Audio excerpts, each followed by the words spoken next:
Anyway, Ferrari.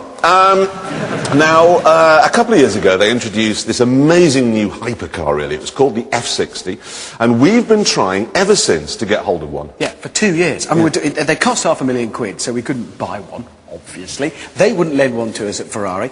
We rang Avis, they didn't have one we could hire, or anything. I rang up JK, who's got one, and said, you know, can we borrow yours? And he said, yeah, if I can borrow your daughter, because it amounts to the same thing. Nice. And then, out of the blue, Nick Mason, who's the drummer with Pink Floyd, telephoned to say that he'd got an F60 which we could borrow if we promised to plug his new book.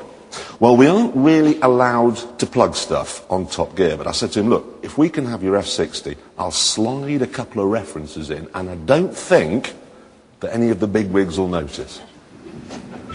This is what the fuss is all about. And it's easy to see why. For sheer excitement and pizzazz, it's hard to think of anything which can match it. The only thing that comes close, really, is this book that I've been reading. It's called Inside Out, A Personal History of Pink Floyd by Nick Mason. It is beautifully written, remarkably well produced, and just £30. Exceptional value.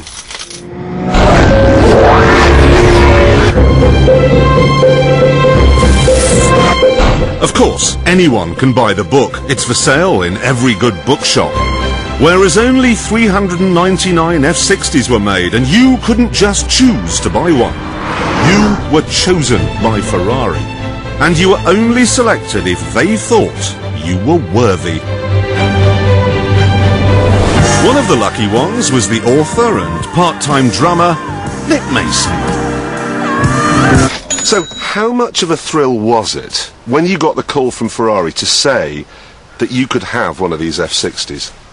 Oh, it was absolutely terrific. In fact, it was probably as exciting as the moment when I actually got my hands on the first production copy of my book. Oh, your new book, yeah, which I have to say is absolutely excellent. It really is absolutely wonderful, because it sort of chronicles the whole history of Pink Floyd. Thing is, though, how would you compare the car to the book? I think that's a tough call, Jeremy. I think they're both enormously exciting, but perhaps most importantly, they're both great value for money. Marvellous, thank you. What he's saying then is that his car is as good as his book, so it must be quite a machine.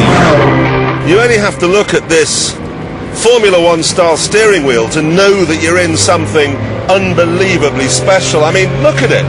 It's a saucer full of secrets. You've got red lights here to tell you when to change gear, and then you've got one that says mode, a button, and another button with set, and one for lifting the nose up when you get to a speed bump, and race! Race! And look at that one! That one turns the traction control on. I don't think so. You'd have to be a fully paid up member of Exit to do that. There's more F1 stuff too, like these gear changes here behind the steering wheel.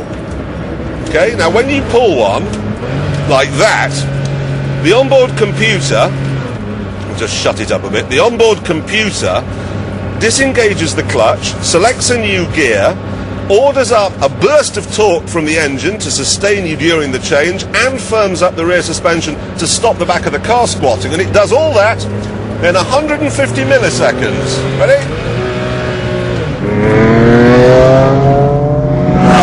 Don't be fooled though. Unlike the last limited edition Ferrari, the F50, which was a big, ugly, vibrating pile driver of a thing, this was not designed to be an F1 car for the road. It was designed to be a road car for the road, though quite which road they had in mind, I have no idea.